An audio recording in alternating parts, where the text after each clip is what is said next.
Magandang araw sa inyong lahat at welcome sa aking channel. Marami ang kinilig sa pag-iibigan ni Paolo Abilino at Kim Chiu. Ito ay matapos magpadala umano ng bouquet of roses si Paolo kay Kim. Ayon sa isang source, ay tila nagtampo daw kasi ang aktres, kaya naman may pabulaklak na ipinadala sa kanya si Paolo. Say ng Kim Pao fans, napaka-sweet naman ni Paolo. Talagang simula na maging open sila ni Kim sa kanilang relasyon. Mas naging open din si Pao sa pagpapakita ng kanyang sweetness sa rumored girlfriend. Ipaparamdam niya talagang gaano siya ka-proud dito or kung gaano niya namimiss ang aktres.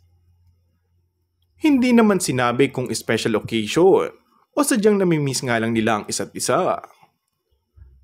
Maaalalang kamakailan ay halos magkasabay na nagpost na Paolo at Kim ng kanilang nag-July na ganap at sa huling litrato ay kasama nila ang isa't isa.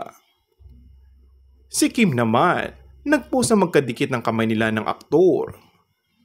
Yung mga captions nila parang nagpapahiwatig na parang di nakakayanin kung hindi sila mag-end up.